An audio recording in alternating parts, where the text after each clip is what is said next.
Welcome to Energy Frontier, the Wyoming Landscape podcast. Hosted by Dr. Holly Krutka, Executive Director of the School of Energy Resources at the University of Wyoming. The show highlights SER's role supporting our mission to promote energy-driven economic development for the state of Wyoming. Welcome back, listeners. Today I'm honored to welcome Matt Babcock. He is Chief Commercial Officer of Navajo Transitional Energy Company, or NTEC, to be on our podcast. Matt brings more than 20 years experience in sales, marketing, and energy logistics. And today he's going to help us pull back the curtain on how NTEC is positioning itself as a forward-looking energy partner, not just in the Navajo Nation, but also in their Wyoming operations and beyond. So welcome, Matt. Thank you so much for being here today. Thank you. Pleasure to be here. So let's just start with your background. So talk about what led you to your current role at NTEC. Great. Yeah.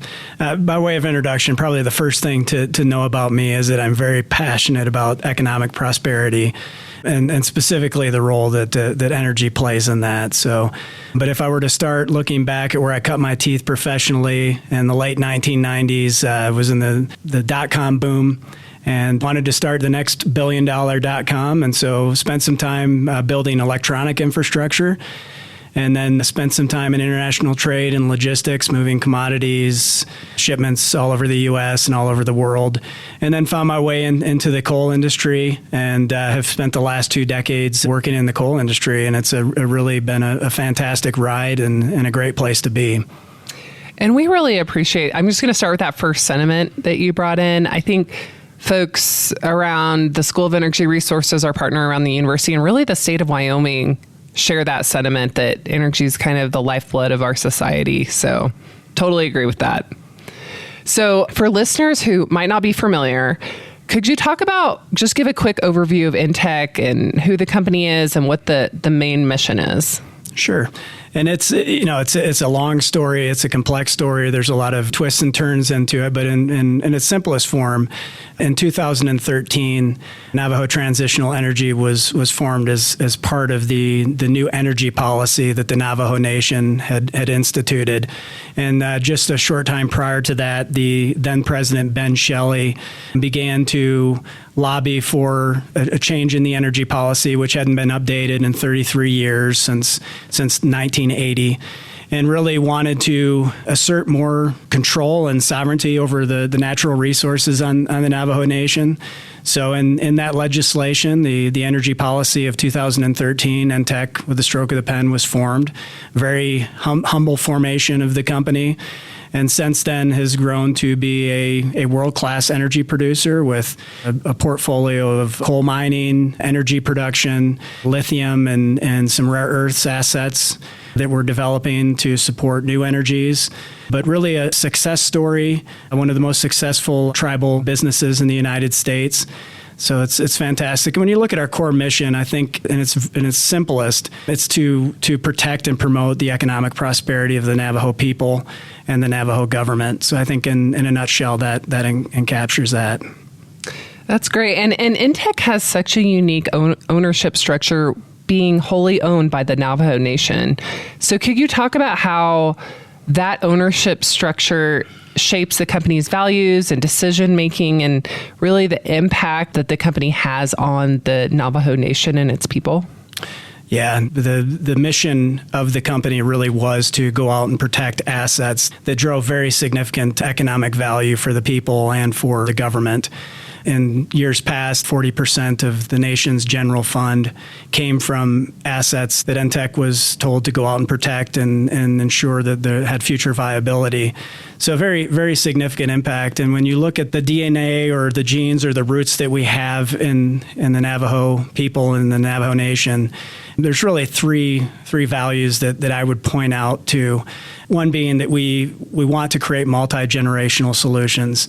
It isn't just a quick exploitation of an opportunity or the land. We really do want to focus on businesses and opportunities that are sustainable, that are long-term, and that can provide jobs and economic value for people now as well as for the generations to come. Another value is we want to do the right thing. And I know that sounds trite, but for us it's actually pretty powerful that we want to focus on taking care of our communities, taking care of the nation, taking care of our employees, and being responsible, doing things in a sustainable way and being good stewards. And then finally, our focus on empowering people, looking for ways to help educate, help to give professional opportunities, help to, working to engage in our community in a way that we leave the people around us better than when we came as well. I love that. And NTEC's also a really important part of the Wyoming economy. So can you talk about what your assets are here in the state and how you view the company's role in supporting jobs and communities here in Wyoming? Yep. So we have 3 large mines here in that impact the state of Wyoming.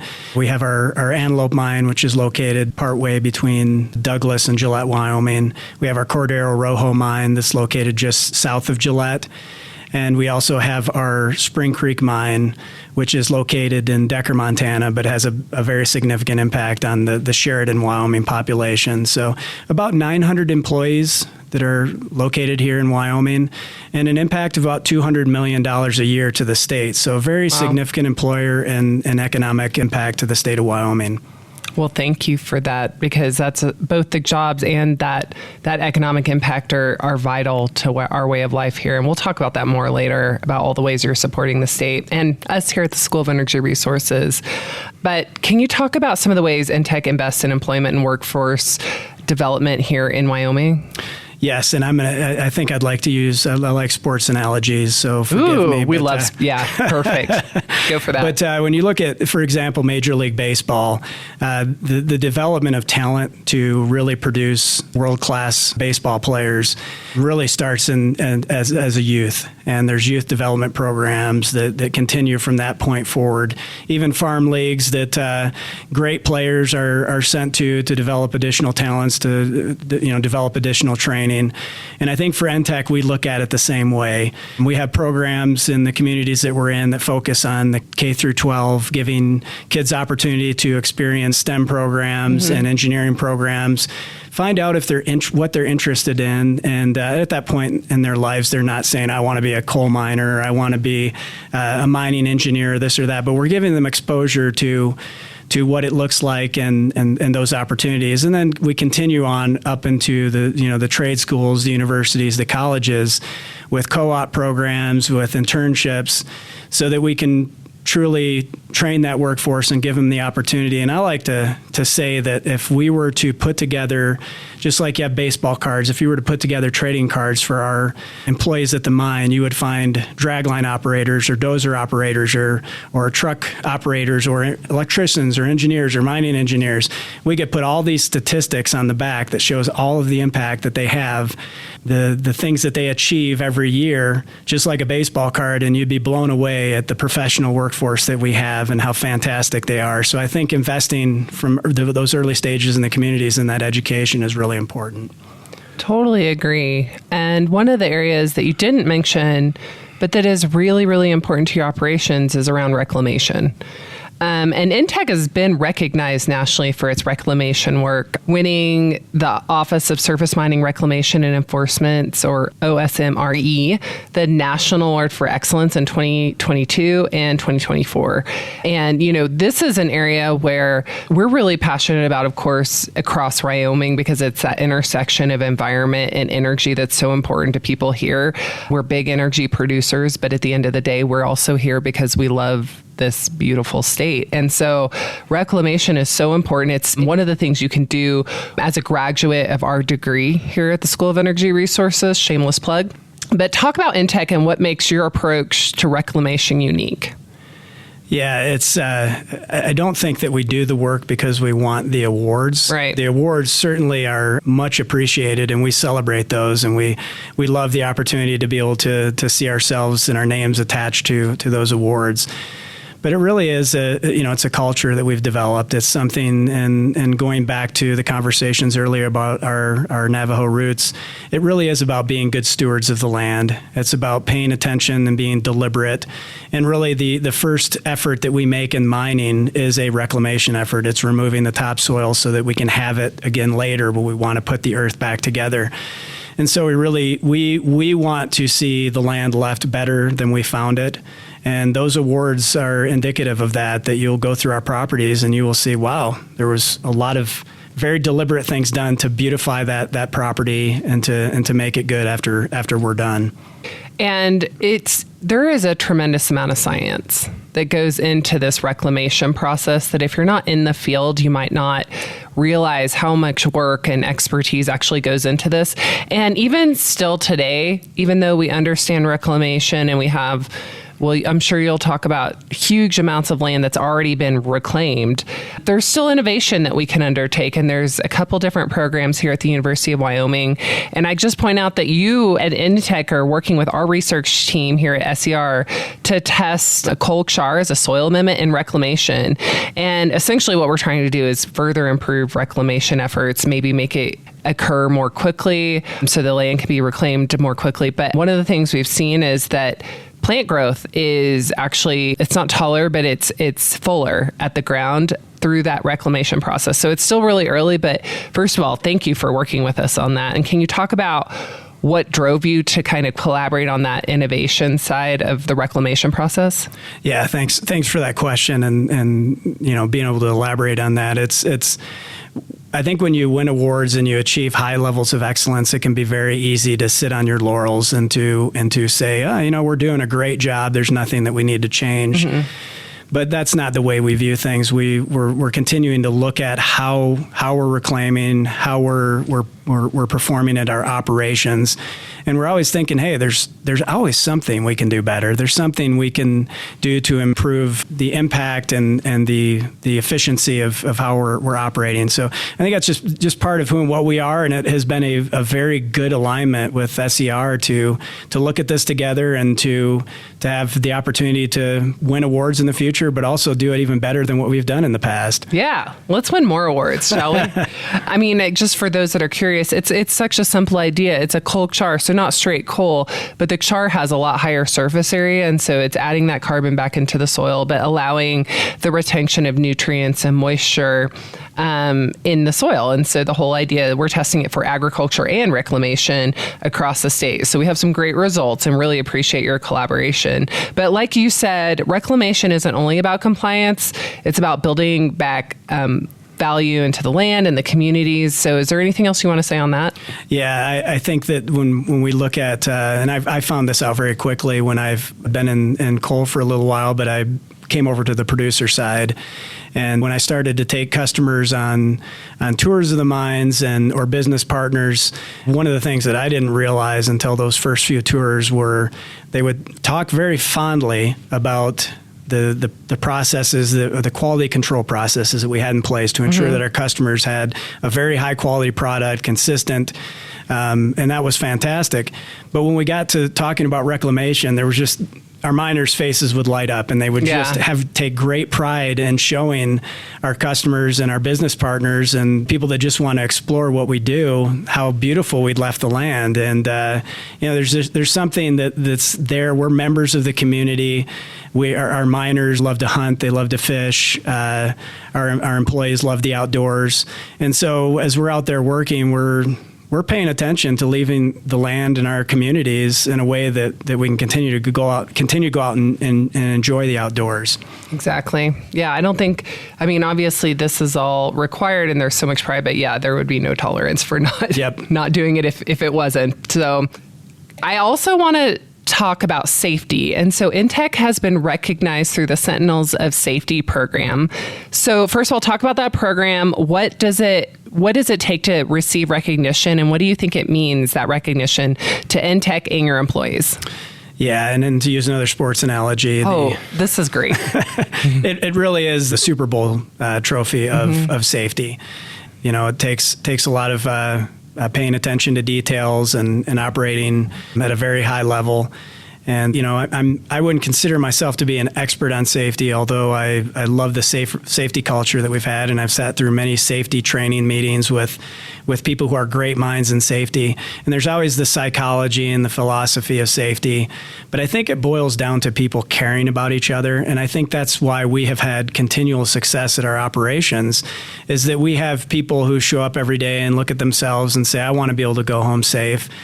But I also don't want to cut corners and do things that could harm the people that work around me or do things that would reflect on the company poorly. So I think it's just a high level of ownership and a high level of caring about the people that you're working with that really drives that culture. And everything else kind of falls in line behind that. You do, as a large institution, have to have rules and structure in place to ensure that continues to happen. But ultimately, if people don't care and they don't care about who they're working with, you can find that slipping pretty quickly. So exactly. I think we'd be able to maintain that high level because of those factors. It is about culture. It's not about rules. So congratulations on all those awards. So, okay, one of the main areas we like to cover in this podcast is kind of energy innovation, not just here at the School of Energy Resources, but across the state. But we've been really excited that NTEC's kind of jumped both feet in collaborating with us in several different areas. And you've already started talking about some of the innovation that NTEC is leading on your own. So let's talk about that space a bit. So recently, NTEC announced the launch of NAV Energy Hub, which is called a Responsible, Dependable, Balanced Portfolio of Clean Energy. So what's the vision behind that effort, and what exactly does it mean, and what is the team working on? Yeah, this is an exciting business segment in our pipeline of future businesses that we've put a lot of work in over the years already to develop. And it really focuses on some of the challenges, solving some of the challenges that we're seeing today, and that is that we're seeing shortages in availability of electric power generation in certain geographic regions and areas that are really due to a very selective acceptance of what can and can't be used to be able to generate electricity. And so what we're trying to do is rewrite the script in the way that removes some of the dogma and looks at things and says, hey, let's try to position assets that work in a configuration where we can incubate some of the future energy sources that we want to see as part of the energy mix in the future, but that we rely on a backbone of proven dispatchable energy resources. And then to tie into that as well, having advanced carbon technologies in place as well, which is something that the SER is working on diligently. It just really creates a clean energy solution that can provide for the future of our energy needs. Sure. And you've also been specifically collaborating with our 3D Visualization Center, which is kind of unusual to have a group like that working at an energy entity like the School of Energy Resources, but their skill set has been proven incredibly valuable to kind of translating energy projects into something that like the layperson could see or understand. They also work on workforce, all kinds of different areas. And so they've been such an incredible resource for us. But from your perspective, from the commercial side, is there anything you can talk about in terms of how visualization tools like what our 3D Viz Center works on could be used and a role they might play in advancing reclamation or project planning or communications or anything? Like, how do you see that fitting into kind of energy innovation generally? Yeah, I think the best way to paint that picture is to think about if you've ever built a home or you've remodeled a bathroom or you've remodeled a kitchen. If you have a contractor with some really great technology and software, they don't just lay out a floor plan for you.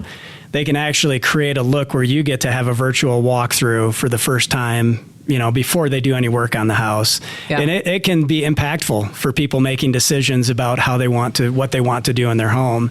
And it's very similar when it comes to the visualization or virtualization of the large industrial projects that we're working on, being able to have a partner who can put those together for us and really kind of create these virtual walkthroughs that we can have stakeholders, we can have government officials, we can have business partners that actually we don't just have to take out on a platform in a field and say, can you envision this? No, it's something where they get to see it and actually virtually walk through and understand how it's going to be positioned.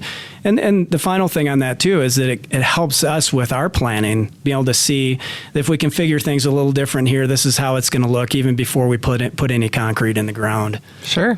That's great.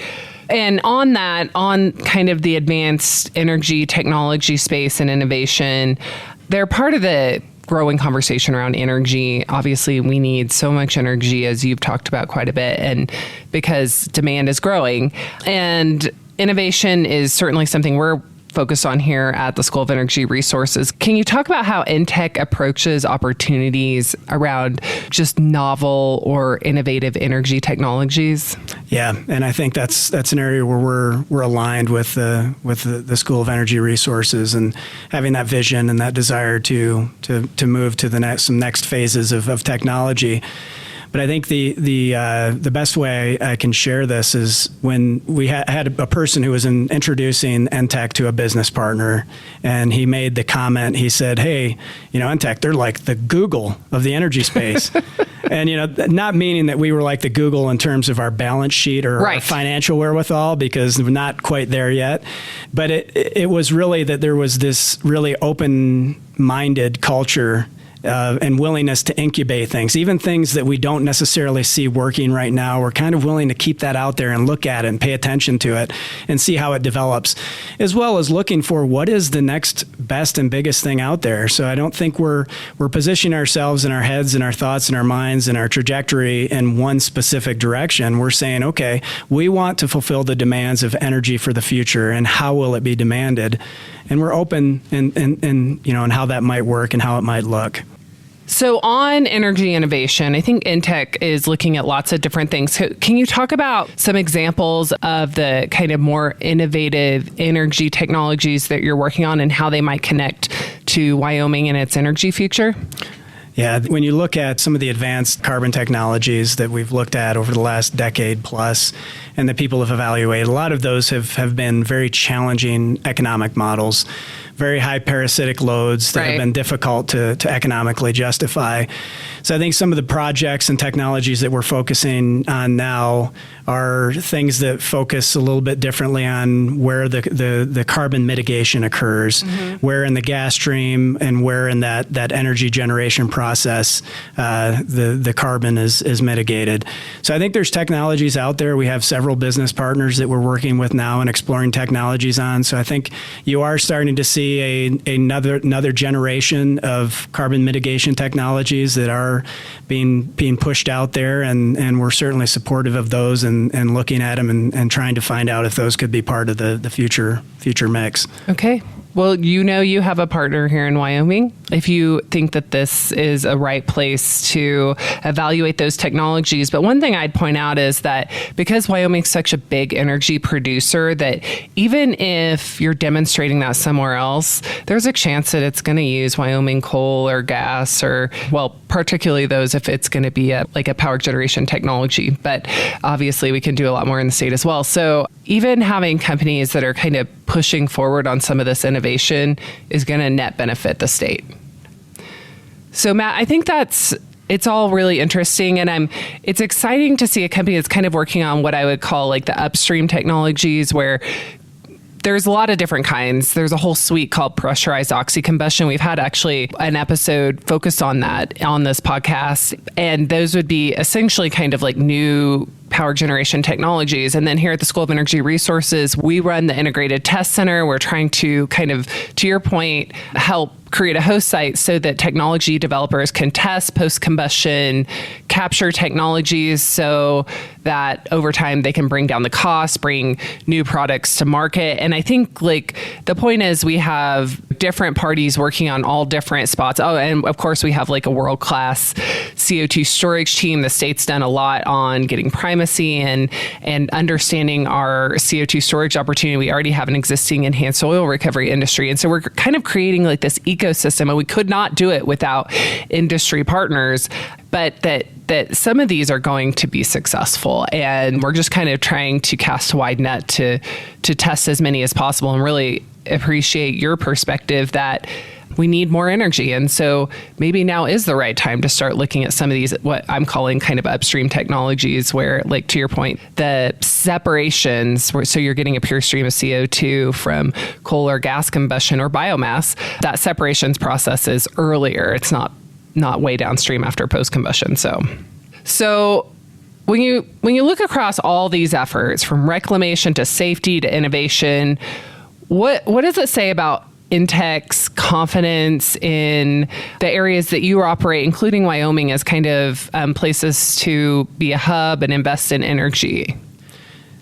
Yeah, here in the state of Wyoming, it's we've always found it to be a very supportive environment for our business, and not just in terms of the state support itself and the government, but also having the employee base, having the education, having the resources that we need to be successful. So, I mean, when you look at being an energy company, there's probably just a couple of states around the United States that you would really be excited to operate, and certainly energy in Wyoming come very easily in the same breath. Nice. Okay, I have to tell you, so we do a social license survey, and we're about to launch another one with the Wyoming Energy Authority. And essentially, we do a poll of, like, Wyoming's residents and how they feel about energy. And it was the last one we did, over 90% of respondents said that producing energy and continuing to export energy, which means we're going to be delivering energy elsewhere, like continue to be an energy state. Over 90% said that was either, like, strongly or super strongly. Obviously, that's not the wording we use, but you get the idea. But important to us as a state. And I think there was, like, differences in terms of what energy different people thought would be leading. But the point is, like, that is a part of our state identity. And that is still true today. So hopefully you see that and feel it's a welcoming environment. Yeah, we absolutely do. And it's good to hear that those statistics are so high. In 90, over 90%. Yeah, that's fantastic. Yeah. So hopefully the next one shows that as well. We obviously feel that way here at the School of Energy Resources. But let's think more broadly for a moment. How do you see NTEC contributing not only to Wyoming's economy, but just also helping shape the future of responsible energy production more broadly, like nationally? Yeah, I think look at our Nav Energy Hub and what we're trying to do here. I think we're trying to broaden our fingerprint on what you can do in terms of energy production. And I know a lot of that is specifically in the electricity generation space, which seems to have the biggest future demand that you can really target. But we want to have that Nav Energy Hub as a template. We not only use down in the Four Corners area to support the economic prosperity of the Navajo Nation, but something that we can export to, other areas of the country where we can step in and have a template where we can build energy resources around. For example, our Cordero Rojo mine would be a great location to co-locate some power generation, some industrial loads, some data centers, and you add in some fiber optics, and you really have a compelling value proposition for how Wyoming can step forward and lead in some of the new technologies that we're seeing emerging. I love that you brought it back to Wyoming. So for our Wyoming communities and listeners, if there is anything we haven't touched on, what is one thing you'd like them to know about NTEC? I think going back to the value that I shared earlier about doing the right thing. I know that's probably overused. I know, as I've said, it's probably trite. But at NTEC, we really are trying to put together solutions and operate our business in a way that we can be very proud about our legacy. We have an abundant legacy in the United States as well as on the Navajo Nation, where energy resources were built and they've supported the economy.